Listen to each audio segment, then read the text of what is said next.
اور اگر ہے تو وہ دینا پڑے گا. دینا تو اس میں پڑے گا. جھگڑے والی کون سی بات ہے, کہنے سے کیا ہے. تو آپ یہ ڈیٹا دیکھیں نا چیک کر کہ لیتے ہیں. دیکھنے والی بات صرف یہ ہے کہ جتنا زرعی شعبے سے ٹیکس آنا چاہیے کیا وہ آ رہا ہے, اگر نہیں آ رہا تو اس کو عائد کیا جائے. اور دوسری بڑی جو امپورٹنٹ بات ہے وہ یہ ہے کہ جو ریٹیلرز ہیں, اس کا ہم اکثر اب سنتے رہتے ہیں کہ پرچون فروشوں پر ٹیکس, ہول سیلرز کو معافی دی جا رہی ہے. نہیں, معافی نہیں دی جا رہی, بلکہ وہ کہتے ہیں ان پہ آلریڈی ٹیکس ہے, تو اس طرح کا نہیں, آلریڈی کوئی ایسا ٹیکس نہیں ہے ان پہ, بلکہ یہ ہے کہ وہ 31 لاکھ جو ریٹیلرز ہیں پاکستان میں ان کے اوپر ٹیکسیشن کی بات ہے, اور ابھی یہ کوئی واپس نہیں ہوئی. پرائم منسٹر نے ابھی چند دن پہلے یہ کہا تھا کہ ریٹیلرز تو کم آمدنی والے لوگ ہیں. یہ بات ٹھیک ہے کہ ریٹیلرز کم آمدنی والے لوگ ہوتے ہیں, پر آپ یہ بھی دیکھیں ہماری سوسائٹی میں کیا کیا ہوتا ہے. وہ جو چھوٹی ایک دکان ہے اس کو بنا لیا آپ نے کہ یہ اتنے سائز کی دکان ہے, اس پہ کتنا ٹیکس لگے. اب اس سائز کی دکان میں اگر کروڑوں کا بزنس ہوتا ہے تو آپ اس کو اس کھاتے میں نہیں لے جا سکتے. سارے ریٹیلر جو ہیں وہ چھوٹی دکان آپ دیکھیں نا ہماری جیولری کا شعبہ جو ہے وہ کتنے لوگ ٹیکس دیتے ہیں. جی تو یہ تو بڑی دکھ کی بات ہے نا کہ اگر پاکستان میں آپ یا عام آدمی جو ہے یا جو سیلریڈ پرسن ہے وہ اگر ٹیکس دے رہا ہے, غریب آدمی ٹیکس دیتا ہے, اور صرف ایک ٹیکس نہیں دیتا, وہ انڈائریکٹ ٹیکسیشن میں ایسا پھنسا ہوا ہے کہ وہ صبح سے لے کے شام تک وہ ٹیکس دیتا رہتا ہے. وہ جو لوگ ہیں ان پہ اگر فکس ٹیکس بھی وہ عائد کرنا چاہتے ہیں, اور یہ کوئی پچھلے 20-25 سال سے چل رہا ہے معاملہ, وہ ان پہ عائد کریں تو وہ ٹیکس وہ نوٹس تک وصول نہیں کرتے. میرا خیال ہے کہ اس میں حکومت کو, یہ تو مالیاتی عالمی مالیاتی ادارے یا IMF کی بات الگ سے رہی, پر حکومت کو خود سے ایسی پالیسی وضع کرنی چاہیے. ان لوگوں کو اعتماد میں لے کے, ان لوگوں سے بات کر کے جو ٹیکس ان سے وصولی بنتی ہے وہ ٹیکس لینے. ٹیکس نہیں لیں گے تو ملک نہیں چلے گا. لیکن جی سارے اپنی تمام اس ملک کی سہولتوں سے فائدہ اٹھانا اور ٹیکس نہ دینا, یہ کمال ہے. یہ صرف اسی ملک میں ہو سکتے. اتنے لاڈلے اور وہ ہول سیل والے جو ہیں ان کو وزیر اعظم نے انفیکٹ صحیح طور پر اشرافیہ میں داخل کیا ہے, کیونکہ ان کے کاروبار چھوٹے سے نہیں ہیں. نہیں, ان پہ بھی ٹیکس ہونا چاہیے. اور دیکھیں یہاں پہ ہمارے جواز کیسے آتے ہیں, جن کو میں بہانہ بھی کہہ سکتا ہوں, کہ وہ کہتے ہیں جناب حکومت ساڑھے لی کی کر دی پی, کوئی سیکیورٹی دیتی سانو, اے دیکھو جی ساڑھے نال کی ہوگا, اسی ٹیکس کیوں دی. یہ کوئی بات نہیں ہے. پھر میں نے بہت سے لوگوں کو دیکھا وہ اپنے مذہبی فریضے کی زکوٰۃ دینی ہوتی ہے, انہوں نے اس کو ٹیکس کے زمرے میں ڈال دیتے ہیں کہ جی ہم نے غریبوں کو خود دے رہے ہیں پیسے, ہم حکومت کو ٹیکس کیوں دیں. یہ انتہائی پور اپروچ ہے, اس کو چینج کرنے کی ضرورت ہے. اس بارے میں لوگوں کو مطلب آگاہ کرنے کی ضرورت ہے, بتانے کی ضرورت ہے.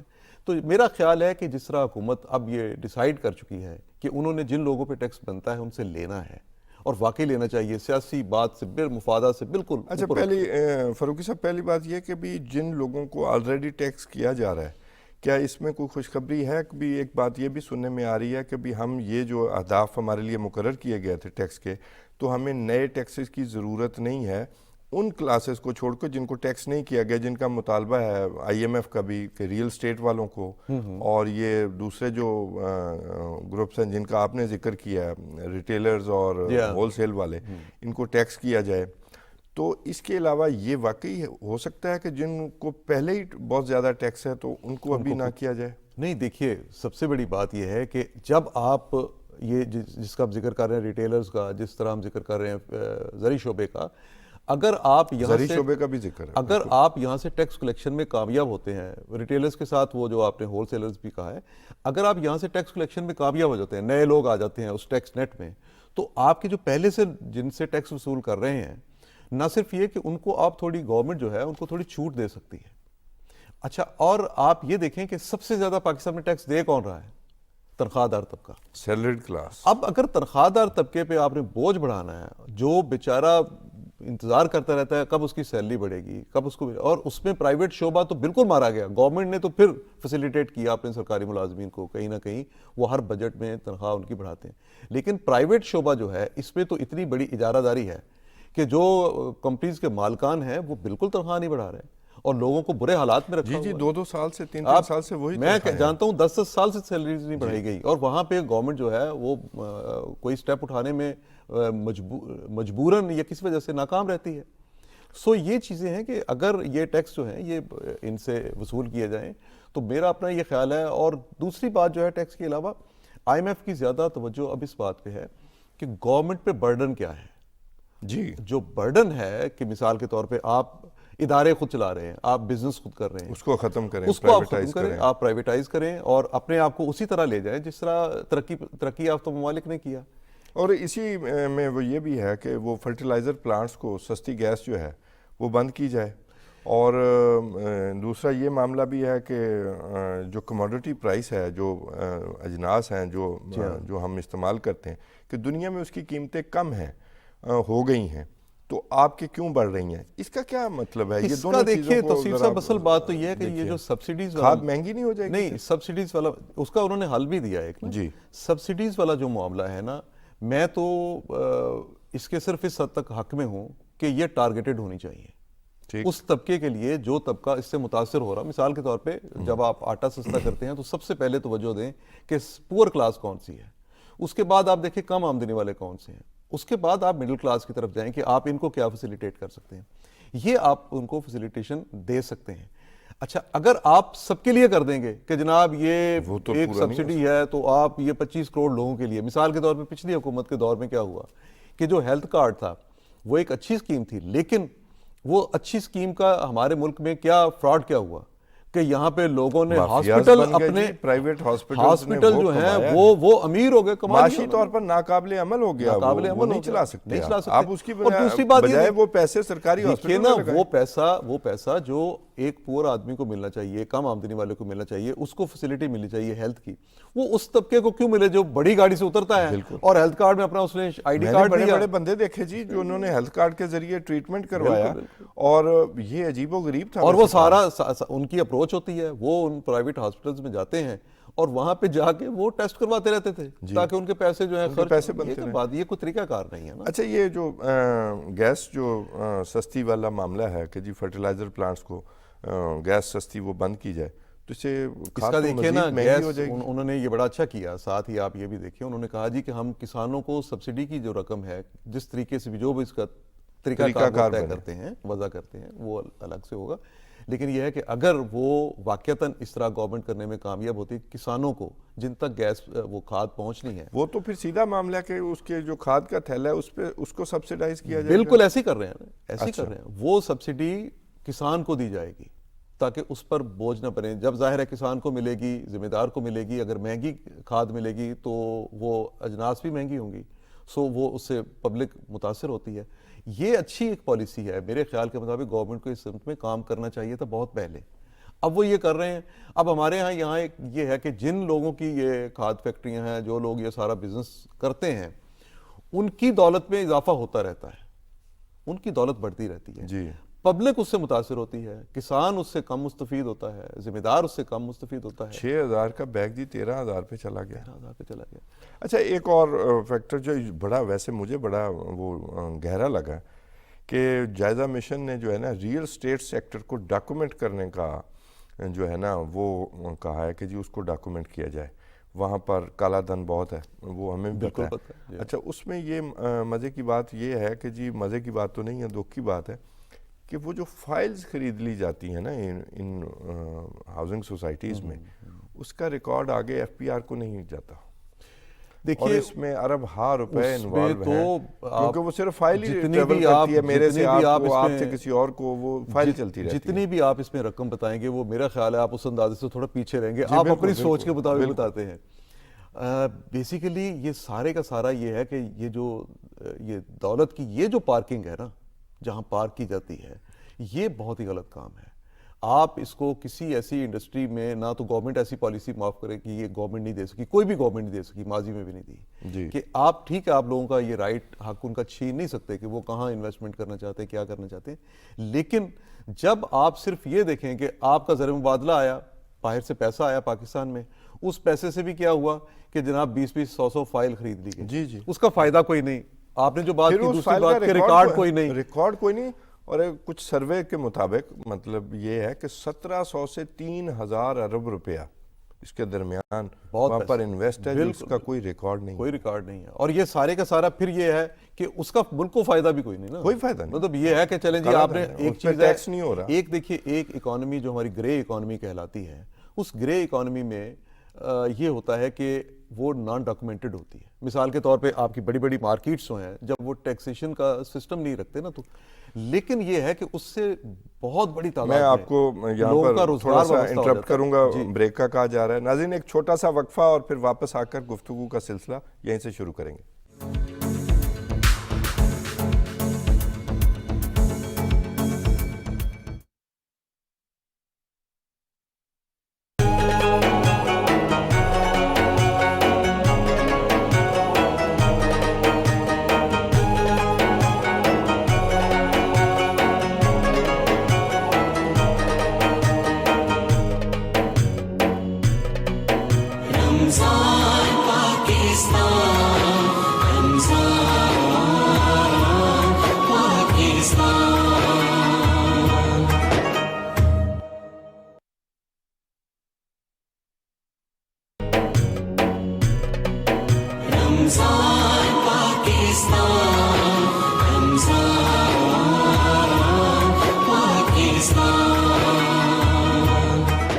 رمضان کے اس بابرکت اور رحمتوں والے مہینے میں ہم پیش کر رہے ہیں آپ کے لیے خصوصی ٹرانسمیشن رمضان پاکستان۔ رمضان پاکستان۔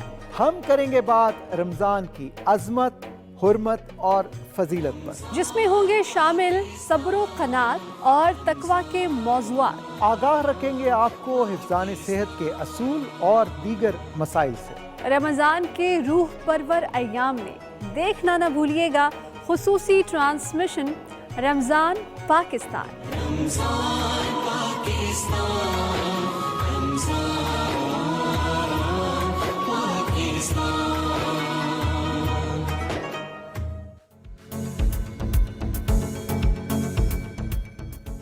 خوش آمدید ناظرین۔ فاروقی صاحب، ہم ریل اسٹیٹ کی بات کر رہے ہیں جو ایک بہت بڑا سیکٹر ہے پاکستان میں۔ شاید لوگوں نے باقی کاروبار چھوڑ کے یہی کام شروع کر دیا کہ ہاؤسنگ سوسائٹیز ہی بنانی شروع کر دی، تو اس پر بات ہو رہی تھی کہ بھی نہیں، وہی بات ہے کہ دیکھیں نا، آپ اس کو یہ نہ سمجھے کہ دولت کوئی انفرادی چیز ہوتی ہے۔ جی، دولت اصل میں جب آپ اشخاص کے پاس بھی ہو تو وہ بیسیکلی قوم کی دولت ہوتی ہے۔ جی بالکل، ٹھیک ہے نا، ملک کی دولت ہوتی ہے۔ اگر اس کا استعمال ہیلدی نہیں ہے، اگر آپ اس کو صحیح طریقے سے استعمال نہیں کر رہے اور اس کو نان ڈاکومنٹڈ ہے، اور دوسری بات یہ کہ نان ڈاکومنٹڈ ہونے کے ساتھ ساتھ آپ نے اس کو گورنمنٹ سے چھپایا بھی ہوا ہے، تو یہ تو ٹوٹلی غلط بات ہے، ناقابل اس طرح ملک چل نہیں سکتا۔ دنیا میں کوئی ملک نہیں چلتا۔ اور پھر ہمارے تو دو کام ہو رہے ہیں نا، ہم نے اپنے شہروں کو اتنا بڑا کر لیا ان ہاؤسنگ سوسائٹیز کی بنیاد پر، موسٹ پولوٹڈ سٹیز میں ہمارے شہر آ گئے، بالکل ایسی بات، اور اس کی ہمیں ہم بھیڑ چال ہے نا، جدھر چلتے ہیں وہ چل ہی پڑتے ہیں۔ پھر لوگوں کی شفٹنگ ہو گئی، پھر وہ سارا کالا دھن بھی، اس میں سارا کالا دھن نہیں، مطلب کہ اس میں صحیح لوگ بھی ہوں گے، صحیح لوگ بھی ہیں، لیکن جو فائلوں کا کاروبار ہے جی وہ تو بالکل اس میں کوئی شک نہیں، وہ ڈاکومنٹڈ نہیں ہے۔ دیکھیے، ہاؤسنگ کا سیکٹر ایک ایسا ہوتا ہے جس میں پلاننگ کی ضرورت ہوتی ہے، اور دنیا بھر میں یہ سلیبس بچوں کا جو ہوتا ہے اس میں بھی بتایا جاتا ہے، اور وہ پلاننگ گورنمنٹ کو دینی چاہیے، پلاننگ گورنمنٹ کو دینی چاہیے۔ یہاں پہ کیا ہو رہا ہے، یہاں پہ پہ کسی شخص کو پتہ نہیں چلتا۔ ہماری، پھر میں کہوں گا ذمہ داری اس میں ہماری حکومتوں پر بھی آتی ہے کہ انہوں نے اس طرح اجازت دی، آنکھیں بند کیے رکھی کہ وہ آپ کے پتہ چلا کہ آپ کے شہر کے ارد گرد پورے لاہور کے گرینری ختم ہو گئی، پورے کراچی کے ارد گرد دیکھ لیں، ختم ہو گئی ساری۔ اچھا، اور بعض بے شمار جگہیں ایسی ہیں جو آکوپائی ہو چکی ہیں، وہاں پہ کچھ بھی نہیں ہو رہا اس وقت، نہ وہاں پہ آبادی ہوئی، نہ وہاں گھر بنے، لیکن یہ ہوا کہ اس نے آپ کا کلائمیٹ چینج کر دیا۔ آپ پورے لاہور میں جہاں بیٹھے ہوئے ہیں، لاہور میں بیٹھے بات کر رہے ہیں، آپ بتائیں نا کہ آپ لاہور کے کس طرف نکل کے آپ کہیں گے جناب یہاں ہمارا زرعی رقبہ باقی رہتا ہے۔ میرا تو گلا ہی نہیں جی ٹھیک ہوتا ہے، اتنا پولوٹڈ سٹی ہو گیا، اور کتنا خوبصورت شہر تھا۔ اس پر توجہ دینے کی ضرورت ہے۔ اچھا، اب ہم دوسرا جو ہمارا موضوع ہے سنی اتحاد کونسل کو، ایک میں آخری بات اس میں جی ضرور، میں وہ جو اس میں ایک بڑی امپورٹنٹ چیز چل رہی ہے نا، ایک تو پرائیویٹائزیشن کی، ٹیکسیشن کی تھی، اور دوسری اس میں امپورٹنٹ بات ہے این ایف سی ایوارڈ کے حوالے سے۔ جی، این ایف سی ایوارڈ، ہاں جی، اس پہ جو ہے نا آئی ایم ایف نے بھی مطالبہ کیا، اور اچھا، اور اس میں جب 18ویں ترمیم ہوئی تھی تو اس کے بہت اچھے اس کے ہم نے نتائج بھی دیکھے، صوبے سیٹسفائی ہوئے، لیکن اب جو چیزیں ہیں وہ اس میں مثال کے طور پہ جو بوجھ ہے نا قرضوں کی ادائیگی کا، وہ ایک ہی جگہ پہ سینٹر پہ، اور میں یہ سمجھتا ہوں کہ اس وقت وفاق کو جس پہ ساری پارٹیاں موجود ہیں اس پارلیمنٹ میں بھی، ان کو مل کے یہ فیصلہ کرنا چاہیے کہ ہم نے 18ویں ترمیم کر لی تھی، بڑی اچھی بات، لیکن کیا ہم ایسا کر سکتے ہیں کہ ہم وفاق کو، مرکز کو، جب وہ ڈائلاگ کرتا ہے عالمی مالیاتی اداروں کے ساتھ، تو اس کے اوپر جو قرضے لینے کا بوجھ ہے اس کو کم کیسے کر سکتے ہیں؟ کیا صوبے اس میں سے کچھ واپس کرنے کے لیے تیار ہیں؟ مثال کے طور پہ کوئی 52 پوائنٹ سم تھنگ جو صوبوں کو جاتا ہے، اور 42% جو ہے یہ جو ہے وہ وفاق کو جاتا ہے۔ یہ بڑی اہم بات ہے، اس میں ایک جو ہے نا توازن جو ہے لانے کی ضرورت ہے۔ اور دوسری بات یہ ہے کہ جہاں جہاں صوبوں کو ٹیکسیشن کے لیے کام کرنے کی ضرورت تھی، وفاق کی طرف سے اب یہ کہا جا رہا ہے کہ جو صوبوں کو ذمہ داری دی گئی تھی کہ آپ نے ان شعبوں میں ٹیکس کلیکشن کرنی ہے، صوبے کیونکہ این ایف سی ایوارڈ سے اپنا بڑا شیئر لینے میں کامیاب ہو گئے، اب وہ ٹیکسیشن میں، ٹیکس کی وصولی میں اتنی دلچسپی نہیں، جی وہ ایفیشنسی نہیں نظر آ رہی۔ ہاں، تو یہ کام کرنے کی میرے یہ واقعی بڑا اہم نکتہ تھا جو ہم سے مس ہو رہا تھا، بہت شکریہ آپ کا، آپ نے یہ اس کو مینشن کیا۔ اور اب آتے ہیں سنی اتحاد کونسل، وہ جو ہم ایکسپیکٹ بھی کرتے تھے، ہم نے شاید ڈسکس بھی کیا تھا کہ وہی ہوا کہ وہ جواب ہو گیا پشاور ہائی کورٹ سے کہ سنی اتحاد کونسل نے تو لکھ کے بھی دیا ہوا تھا کہ بھی ہم الیکشن لڑ ہی نہیں رہے، لہذا ہماری کوئی فہرست نہیں ہے، ہم جمع ہی نہیں کرا رہے، تو اسی میرے خیال کے جماعت میں یہ لوگ شامل ہو گئے، تو ان کو کسی نے، اب آپ کو پتا پھر واپسی ہونے والی ہے، وہ کیسے ہوگی؟ وہ دیکھیے اب یہ جب انہوں نے انٹرا پارٹی الیکشن کروائے تھے تو ہم اس دن بھی بات کر رہے تھے کہ اب یہ سارے ارکان جو ہے نا ان کو اٹھا کے واپس لے جائیں گے. کیسے واپس آیا جا سکتے ہیں؟ مطلب ایک غلطی اس کے بعد اس کے اوپر ہی دوسری غلطی. وہ کہتے ہیں یہ کیا تو پھر یہ کیوں کیا. تو یہ غلطی جو ہے نا, کیونکہ تھوڑی سی ایک سیاسی اپروچ جو ہے اس کی یہاں پہ ضرورت ہے. اب تو جو ضرورت ہے یہ جو مخصوص نشستوں والا معاملہ ہے, میرے خیال میں اس میں نہ تو آپ کو, نہ مجھے, نہ گورنمنٹ کے کسی بندے کو, نہ کسی مخالف پولیٹیکل پارٹی کو جو پی ٹی آئی کا یا اتحاد سنی اتحاد کونسل کا جو مخالف ہے جس کو وہ سمجھتے ہیں, کسی بھی شخص کو اس میں آرگومنٹ کرنے کی ضرورت ہی نہیں ہے. وہ اٹھائے پشاور ہائی کورٹ کے ججز کا جو متفقہ فیصلہ ہے اٹھا کے سامنے رکھتے کہ بھائی اسے پڑھ لو. اچھا, مجھے حیرانگی خالد فاروقی صاحب اس بات سے تھی, بڑے بڑے تجزیہ کار بڑے بڑے چینلز پہ بیٹھ کے یہ کہہ رہے تھے کہ جی یہ تو قانون خاموش ہے. یہ اچھا ہوا آج یہ موضوع آ گیا کہ جی یہ تو قانون خاموش ہے کہ جی وہ اگر ان کو نہیں ملیں تو وہ دوسروں کو کیسے دیں. تو میں نے تھوڑی سی پڑھنے کی کوشش کی, بڑے لوگ ہیں وہ پڑھنا بھی شاید گوارا نہیں کرتے. اس میں جو بنایا گیا نا سسٹم وہ بڑا آسان ہے کہ اگر آزاد گروپ چاہے اتنے ہی آزاد, اب یہ آزاد ہی ہو گئے نا تقریباً, چاہے وہ جیت کے آ جائیں, وہ ایک گروپ کے طور پر ایگزسٹ نہیں کرتے کہ وہ مخصوص سیٹوں کو حاصل کر سکیں. تو اتنی ہی وہ ریشو ڈاؤن ہو جاتی ہے. یعنی کہ اگر 4 کی بنیاد پر ایک مخصوص ممبر اسمبلی جو ہے خاتون یا اقلیتی وہاں پہنچے گا تو وہ 4 کی بجائے 3 ہو جائے گی. صحیح. تو اس کے حساب سے ان پولیٹیکل پارٹیز کے اندر وہ بانٹ دی جائیں گی. تو قانون تو خاموش نہیں ہے, ایسی کوئی ایمبیگوٹی نہیں تھی, لیکن طوفان سر پہ اٹھایا ہوا تھا کہ جی اول تو یہ رحم دلانا تھی نا بات کہ انہوں نے تو قانون پہ عمل کرنا نہیں, لیکن قانون کی بجائے رحم دلی کریں, اور اگر رحم دلی نہیں کرنی تو جی یہ بس خالی رہنے دیں, یہ ان کو دے ہی نہ. وہ حالانکہ سیدھا نظام ہے کہ جی وہ ریشو ڈاؤن ہو جائے گی. کیا کہتے ہیں آپ؟ بیسیکلی دیکھیے مسئلہ پھر یہی آتا ہے کہ میں نے آپ کو بتایا نا اس کا سادہ اور آسان سا جواب کہ آپ کسی بھی شخص کے سامنے پشاور ہائی کورٹ کا فیصلہ رکھتے ہیں. مسئلہ یہ ہے کہ سب سے بڑی بات یہ کہ پشاور ہائی کورٹ گئے کیوں, آخر جا کے وہاں جا کے یہ بڑی دلچسپ. اچھا, وہ آپ کو پتا ہے کہ انتخابی نشان کے معاملے پہ پشاور ہائی کورٹ سے ایک فیصلہ آیا, بڑی اچھی بات ہے. پشاور ہائی کورٹ کے ججز جو ہیں قابل احترام ہیں, انہوں نے اپنی فہم کے مطابق انہوں نے وہ فیصلہ دیا. اچھا, سپریم کورٹ نے وہ ایک ڈیفرنٹ ایک فیصلہ دیا, اور سپریم کورٹ ظاہر ہے پاکستان کا سب سے بڑا انصاف کا ان کا فیصلہ پریویل کرے گا. اچھا, اب یہ اسی طرح سے یہی سوچ رکھ کے کہ ہم وہاں سے شاید کوئی فیصلے لیں, یہ سب سے بددیانتی ذہنی یہ ہے کہ آپ ججز کو یا اداروں کو اپنے ساتھ انوالو کرنے کی کوشش انصاف اور لا پوائنٹ کی بجائے آپ ان چیزوں پر سوچیں. اچھا, وہاں سے پشاور ہائی کورٹ سے فیصلہ لینے کی کوشش کی. اب جو پشاور ہائی کورٹ کا اگر آپ کو ڈیسیژن سامنے پڑا ہو تو آپ اس کی ایک لائن کو اگر پڑھیں, اگر اس کی ایک لائن پڑھیں تو اس میں یہ پتہ چلتا ہے انہوں نے 2 باتوں کا بڑا واضح جواب دے دیا تھی. اچھا, اس پہ سب دنیا نے بعد میں پارٹی کے اندر بھی ڈسکشن یہ ہوتی رہی, اور پارٹی کے لیڈر آپ مانتے ہیں. اچھا, دوسری مزے کی بات ایک اور بھی ہے, وہ جو سنی اتحاد کونسل کے سربراہ ہیں وہ پی ٹی آئی کی حمایت سے جیتے ہیں, وہ جب تک الیکشن کمیشن نے نشاندہی نہیں کی کہ آپ نے تو ہمیں لکھ کے دیا ہوا ہے, تب تک انہوں نے اس لیٹر کو چھپائے رکھا, کسی سے ذکر نہیں کیا اور شامل ہونے دیا تمام ان لوگوں کو, وہ بالکل نہیں بولے. اور مجھے یاد ہے یہ انہوں نے کہا جناب یہ لیٹر کتنا بڑا دھوکہ ہوا ہے. کوئی 26 تاریخ تھی تو انہوں نے کہا 26 تاریخ کو یہ لیٹر ہمیں الیکشن کمیشن نے جب نکال کے نا جو پروسیڈنگ ہو رہی تھی الیکشن کمیشن میں, انہوں نے نکال کے وہ لیٹر جو تھا وہ وکلاء کے سامنے رکھ دیا جو پی ٹی آئی کے وکلاء تھے, اور وہ حیران رہ گئے. انہوں نے کہا ہمیں تو انہوں نے اس لیٹر کے بارے میں بتایا ہی نہیں. سو یہ وہ چیز ہے, ان کے گھر میں دھن آ رہا تھا, وہ کیوں بولتے ہیں؟ تو وہ نہیں, دھن تو نہیں آ رہا ہوگا, سیاسی دھن.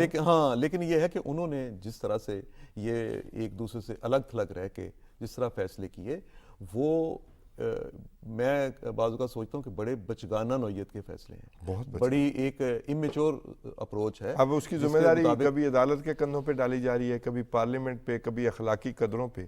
نہیں, میں تو ویسے میں نے جیسے پہلے آپ کو کہا, میں تو اس میں جو پارٹی قیادت ہے اور بالکل ٹاپ پہ ان کے جو بانی چیئرمین جو ہیں, میں تو ذمہ دار ان کو سمجھتا ہوں.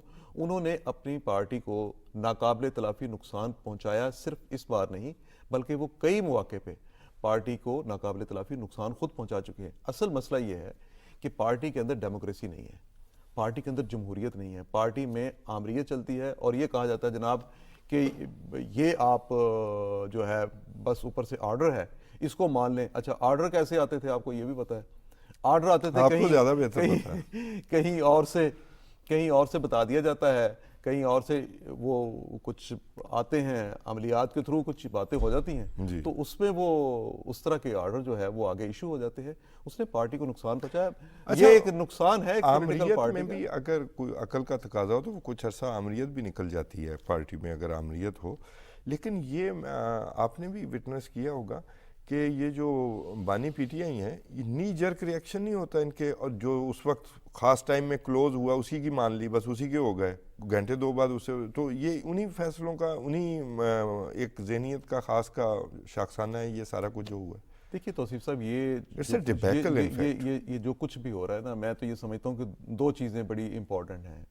جب آپ کی پارٹی چھوٹی ہو یا بڑی پارٹی ہو، اس میں مشاورت کا جو عمل ہے نا اس کو ہمیشہ جاری رہنا چاہیے۔ وہی اسے بڑا کرتی ہے۔ ہاں، جو فیصلے ہیں وہ آپ کے تھنک ٹینکس ہیں ان کو کرنے چاہیے۔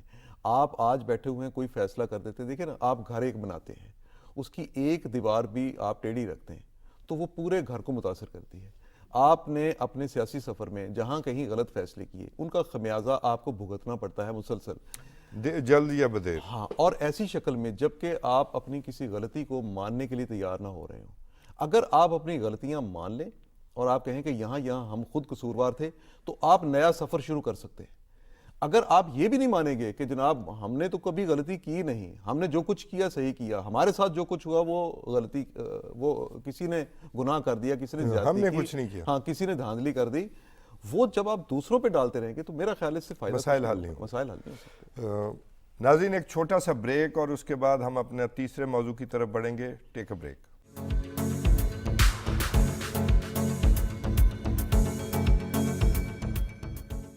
ویلکم بیک ناظرین ایک پہاڑی ہے، کہنے کو ایک پہاڑی ہے، 426 میٹر اونچی ہے، اور اس کی تاریخی اہمیت بھی ہے جیسا کہ میں نے اپنے انٹرو میں بھی کہا، اور آج کے دور میں اس کی سیاسی، جغرافیائی، معاشی اور تصویراتی بھی، جس کو اسٹریٹجک امپورٹنس کہتے ہیں، وہ آج بھی اس کی اہمیت آج بھی قائم ہے۔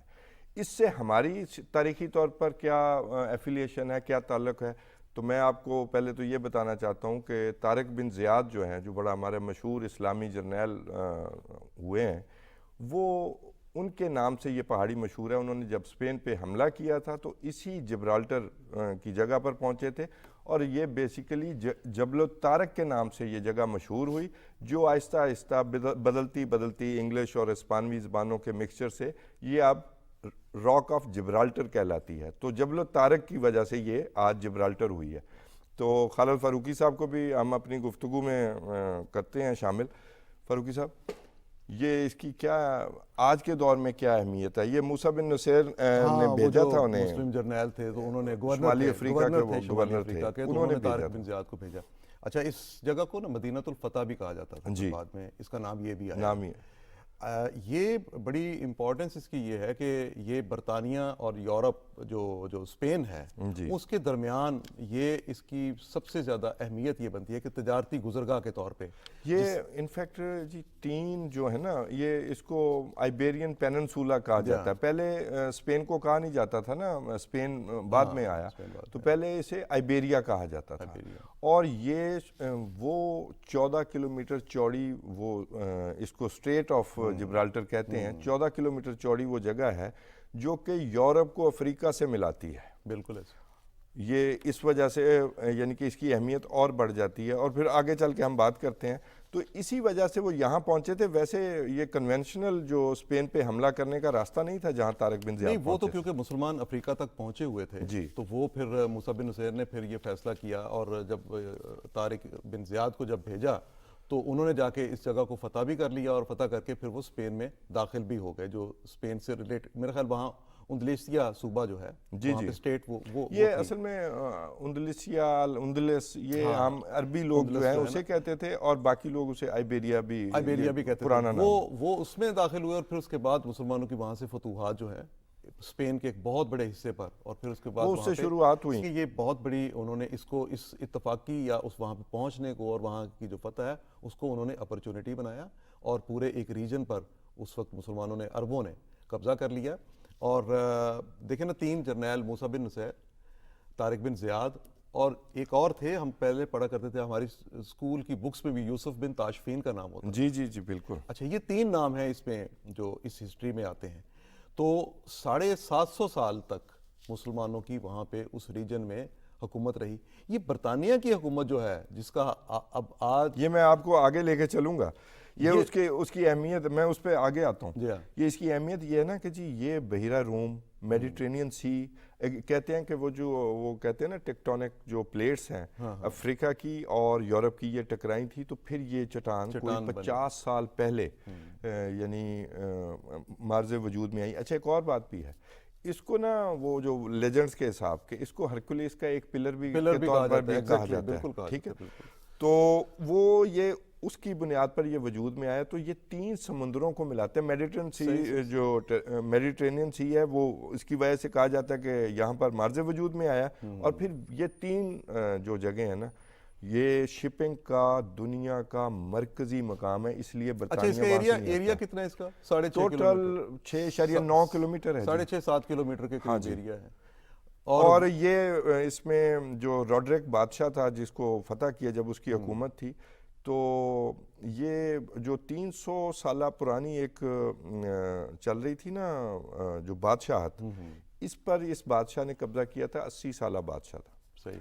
ایک آج بھی وہ مراکش کے ساتھ وہ علاقہ لگتا ہے، اور لیکن آج بھی وہ اسپین کی خود مختار کالونی ہے. وہاں کا جو گورنر تھا نا جولین کاؤنٹ، اس پہ اگین ایک لیجنڈ ہے، وہ غلط ہے یا صحیح ہے، کہ وہ اپنی بیٹی کو دربار میں تربیت کے لیے بھیجا تو بادشاہ عاشق ہو گیا تو وہ غصہ کر گیا، تو پھر اس نے موسیٰ بن نصیر کو درخواست کی. اور یہ بھی کہا جاتا ہے کہ یہ جو طارق بن زیاد ہے یہ دراصل جاسوسی کی نیت سے آئے تھے کہ وہاں پتہ کیا جائے، لیکن بادشاہ وہاں موجود نہیں تھا، جنوبی اسپین میں گیا ہوا تھا کوئی کسی بغاوت کو ختم کرنے کے لیے. تو پھر لوگ تو پہلے ہی اس سے ناراض تھے، کیونکہ وہ جو 300 سالہ پرانی بادشاہ تھی وہ اس پہ قابض ہوا تھا، لوگوں کی اس کے ساتھ ہمدردی. یہ تو خیر ایک ویسٹرن جو ہے نا بالکل وہ چلے جاتے ہیں نا اپنے طور پہ، کہ وہ پھر ہسٹری کو اپنے طریقے سے مرتب کر کے پھر وہ پیش کر دیتے ہیں. اور ان کی یہ ہے کہ کیونکہ وہ زیادہ لوگوں تک ایکسیس ان تک ہوتی ہے. لیکن یہ ہے کہ جو اس وقت کی جو ایک فلو تھا نا جو عربوں کا، اور اس میں بربر ٹرائب، آپ جی یہ بربر تھے، تو بربر ٹرائب یمنی اور شامی تھے. ہاں لیکن بربر جو تھے ان کا جو تھا یہ تو دیکھیں نا آدھے فرانس تک پہنچ گئے تھے. جی یہ ادھر سے اس وقت کا جو یہ تھا نا آئیبیریا یا اسپین، یہ جو بادشاہ کی حکومت تھی اس میں پرتگال کا بہت سارا حصہ شامل تھا اور فرانس کا بھی کچھ حصہ شامل تھا. یہ وہیں سے 4 ممالک اس میں جو ہیں، پرتگال، اسپین، یہ آج والا اسپین نہیں ہے، وہ فرانس اس میں شامل تھا. وہ فرانس اس میں شامل تھا. تو یہ جو علاقے ہیں ان میں، اور اس میں انہوں نے بڑی اچھا اس وقت اختلافات ان کے وہاں پہ تھے. اب دیکھیں جیسے اب اس وقت برطانیہ اور اسپین کا جو کانفلکٹ ہے وہ بڑا اس میں رہا ہے. میں ابھی اس کی طرف آپ کو لا رہا ہوں کیونکہ ہمارے پاس ٹائم بھی اس کا اس سیگمنٹ کے لیے تھوڑا ہوگا. یہ 711 عیسوی میں مسلمان وہاں پر آئے، پہلا اٹیک ہوا. اس کے بعد موسیٰ بن نصیر بھی آ گئے وہ 2 سال بعد، اور انہوں نے پھر اندلس یہ سارا ہی اسپین جو ہے وہ تقریباً سارا ہی فتح کیا جو کہ فرانس تک تھا. اچھا اس کے بعد یہ روڈرک کی کہانی یا اس کی بیٹی لکاوا کی یا کاؤنٹ جولین جو اس کا گورنر تھا اس نے بغاوت کی، وہ تو علیحدہ بات ہوگی. پھر ایک اینگلو ڈچ فلیٹ نے اٹیک کیا وہاں پر، اور اس کے نتیجے میں یہ 1713 میں معاہدے کے تحت جو ہے نا یہ اسپین نے یہ برطانیہ کو لکھ دیا کہ یہ جو چٹان ہے یہ آپ رکھیں. یہ دیکھیں یہ اینگلو ڈچ والی جو آپ نے بات کی، آپ ذرا برطانوی نوآبادیاتی نظام دیکھیں کیا تھا کہ ایسٹ ویسٹ میں یہ جو ہمارے یہاں پہ ایسٹ انڈیا کمپنی ہے نا، اس کا نام بھی ایسٹ ویسٹ کمپنی شاید تھا ایسے ہی. تو وہ ڈچ جو تھے اس کا یہ دونوں مل کے جوائنٹ وینچر تھا ان کا. ویسے یہ ہر جگہ لڑتے پھرتے، اور وہاں بھی ان کے ساتھ ان کی لڑائیاں یہ ہوئیں کہ وہ اسپین کے لوگ جو ہیں وہاں پہ جو کرسچینٹی تھی وہ کیتھولک تھے، اور برطانیہ میں جو تھے یہ پروٹیسٹنٹ تھے. ان کی یہ بھی ایک ان میں اختلاف ایک بڑا. اچھا اس میں ایک بنیادی بات اور بھی ہے فاروقی صاحب، کہ جو یہ پرانے لوگ بھی اور آج بھی ایک فوک وزڈم بھی ہے کہ اگر آپ نے دنیا پر حکمرانی کرنی ہے، خطے پر حکمرانی کرنی ہے، تو آپ کی سمندر پر بھی راج ہونا چاہیے. اور اسی بنیاد پر آپ دیکھیں 1713 میں معاہدے کے تحت یہ ملا. یہ اس کی ایک بالکل اسپین کے ساتھ اور ایک چھوٹی سی پٹی کے ساتھ یہ سمجھے لٹکا ہی ہوا ہے اس کے ساتھ اسپین کے ساتھ، لیکن آج تک برطانیہ نے اسے واپس نہیں کیا، اور ایون بعد میں 1782 میں شاید یا 1780 میں دوبارہ بھی جنگ ہوئی، دوبارہ جنگیں نہیں 3-4 جنگیں ہوئی ان ہاں کی، جی، اور اس میں یہ جو ٹنل وارفیئر جو غزہ میں بھی چل رہی ہے، یہ ٹنلز اس وقت ان سے بچنے کے لیے، اسپین کے حملے سے بچنے کے لیے وہاں پر سینکڑوں ٹنل، اس کو کہتے ہیں گرینڈ سیج آف ٹنلز، تو وہاں پر ٹنلز بہت بنائی گئی ہیں کہ اس علاقے کے دفاع کے لیے۔ میرے خیال 7 سال بھی جنگ ہوتی رہی وہاں پہ۔ یہ جو اب وہ ریفرینڈم، لیکن یہ یہاں کے لوگ 1967 میں بھی ریفرینڈم ہوا، 2002 میں بھی، مزے کی لیکن وہ سارے برطانیہ کے ساتھ ہی رہنا چاہتے ہیں۔ 99% سے زیادہ لوگوں نے کہا کہ نہیں ہم نے برطانیہ کے ساتھ ہی رہنا۔ میں کہیں پڑھ رہا تھا کہ صرف 44 ووٹ اسپین کے حق میں گئے، ہاں جی، صرف 44 ووٹ بالکل ایسا، وہ آبادی بھی تو 34 اچھا میں ویسے جو آپ نے سمندری یہ راستوں کی بات کی نا، میں نے سمجھا کہ آپ کہیں بات کریں گے جبل علی کی۔ اچھا وہ پھر کسی دن رکھ لیں گے، پھر کسی دن رکھ لیں گے، کیونکہ آپ کو پتا ہے کہ ہمارے ہمسایہ ملک اور کئی یورپی ممالک کے ساتھ مل کے انہوں نے اپنا جو نیا پروجیکٹ شروع کیا ہے وہ جی وہ اس پر ضرور وہ جبل علی، اور پھر جبل علی سے آگے یہ نکلنے کی کوشش کریں، یہ سمندروں پر قبضے کا ایک اور، یہ وہی میں اسی لیے میں نے اس سٹوری کو رکھا ہے۔ میں سمجھ رہا ہوں، بالکل آپ نے بڑا اچھا کیا، کیونکہ ہم نے جب سمندروں پہ حکمرانی کی تو یہ سارا کچھ ہمارے زیر تسلط تھا۔ آج بھی جو راستے ہیں ان پہ یہ حکمرانی کا یہ ہے کہ آج بھی آپ یہ سمندری راستوں پہ قبضہ کرنا چاہتے ہیں اور دوسری جگہ جا کے تو دوسرے ملکوں کو آپ دیکھیں نا جی، 34,000 آبادی ہے، اس میں 4,000 آج بھی مسلمان ہیں جن کو وہ اپنی زبان میں مور کہتے ہیں، وہ اس وقت سے آباد ہے، مور وہ اس کو مسلمانوں کے حساب سے کہتے ہیں۔ اور یہاں کی جو آپ یہ دیکھیں کہ جو ان کی اکانومی ہے وہ 2.4 بلین پاؤنڈ پر مشتمل ہے، اور یہ ان کا اپنا پاؤنڈ ہے جی آئی بی جو کہ ایکول ہوتا ہے برطانوی پاؤنڈ کے۔ اچھا اس میں یہ بھی ہے 1780 میں یہ جنگ ہوئی اور 3-4 دفعہ ہوئی، پھر جنگ عظیم میں، دوئم میں اور اول میں ان لوگوں کی انہوں نے پھر وہاں اپنے فوجی رکھے اور وہاں پر وہ سویلینز نکال لیے، ٹنلز بنائی، اور ان ٹنلز میں پھر یہ آپ یہ دیکھ لیں کہ اسی 1780 کے ادوار میں برطانیہ نے اسی وقت توپیں بھی خفیہ طور پر نصب کر دی۔ ایک اور بات کرتے ہیں، یہ جو مورز جو ہیں یہ بیسیکلی پہلے مسلمان ہو چکے تھے، جب اسپین پہ قبضہ ہوا اور جب جو وہاں کے حکمران تھے انہوں نے بھی اپنی ایک انتہا پسندی دکھائی اور انہوں نے لوگوں کو مذہب تبدیل کرنے پر مجبور کیا، تو وہ پھر ان کی سرحدی علاقوں پہ چلے گئے۔ نہیں، ان میں سے بہت سارے وہ لوگ تھے جن کو بظاہر ان کو وہ ایکسیپٹ کرنے پڑی، مذہب تبدیل کرنا پڑا۔ اچھا، اور اس کے بارے میں ایک میں ایسی دلچسپی کی بات ہے کہ ایک فتویٰ جو ہے وہ اس وقت جاری ہوا تھا ٹرکی سے، جس میں لوگوں کو یہ اجازت دی گئی کہ آپ کن شرائط پر ان کی بات مان سکتے ہیں۔ اگرچہ وہاں پہ اس وقت بھی کوئی 4-5% مسلمان ہیں، وہاں بھی ایک مسجد جو ہے سعودی عرب نے بنوائی تھی، اور یہ اسی میں یہاں پر یہ شاہ فہد نے بنوائی تھی، بڑی خوبصورت مسجد، اور یہ سب سے بڑی مسجد ہے۔ طارق بن زیاد کے وقت کا وہاں پر قلعہ بھی موجود ہے، وہاں پر وہ قلعہ بھی موجود ہے، لیکن سب سے اب جو اہمیت ہے اس کی جو اکانومی ہے وہ جی ایک تو یہ ہے کہ شپنگ، اور دوسرا یہ کہ آن لائن گیمبلنگ کا وہ گڑھ ہے، کیونکہ وہاں وہ ویلیو ایڈڈ ٹیکس اور وہ دوسرا آن لائن گیمبلنگ کا وہ وہاں سے 25% ان کی آمدن آتی ہے۔ ٹورزم ان کا سب سے بڑا ذریعہ ہے، ٹورزم بڑا خوبصورت علاقہ ہے اور اس کا موسم بڑا اچھا ہے، پھر آبادی تقریباً 34,000 ہی ہے، اور تمام کے تمام لوگ برطانوی نیشنل ہیں، وہاں سرکاری زبان بھی برطانوی ہے۔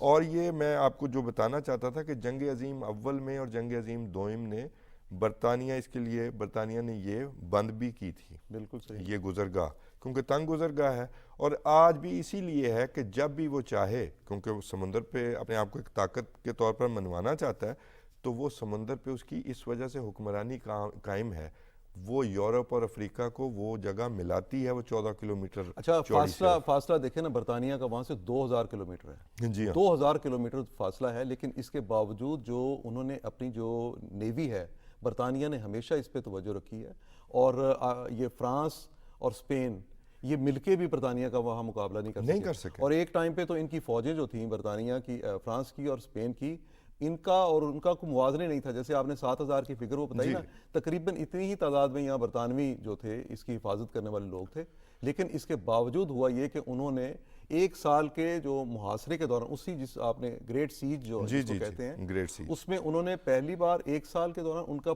پورا جو گولہ بارود تھا وہ جا کے تباہ کر دیا. اور نیکسٹ ایئر یعنی اتنا طویل محاصرہ تھا, اگلے سال پھر انہی دنوں میں جا کے پھر انہوں نے اسی طرح کا کام کیا.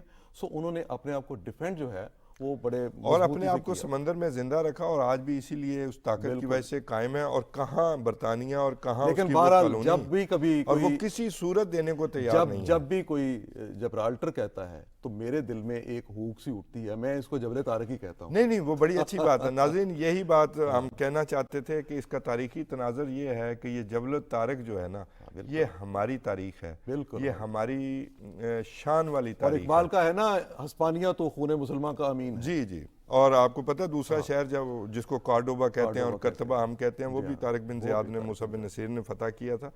تو یہ ہماری سیاسی اسلامی تاریخ ہے, سیاسی تاریخ ہے, جغرافیائی تاریخ ہے. ہم جب پیچھے ہٹے, جغرافیہ سے پیچھے ہٹے, اپنے سمندروں کو دوسروں کے لیے کھول دیا, دوسری طاقتیں آ گئی اور ہم ان کا مقابلہ نہیں کر پائے, تو وہ دیکھیں کب سے کہاں 2000 میل دور برطانیہ آج بھی اس جگہ کو اپنی کالونی بنائے ہوئے ہے, وہاں پر اپنے فوجی رکھے ہوئے ہے. بہت کچھ سیکھنے کی ضرورت ہے ان تاریخی واقعات سے, بالکل ان اسی جبل طارق سے اور ایسے کئی اور واقعات سے ہم بہت کچھ سیکھ سکتے ہیں. اپنا خیال رکھیے گا. اپنے میزبان توصیف احمد خان کو آج کے لیے اجازت دیجیے. اللہ حافظ.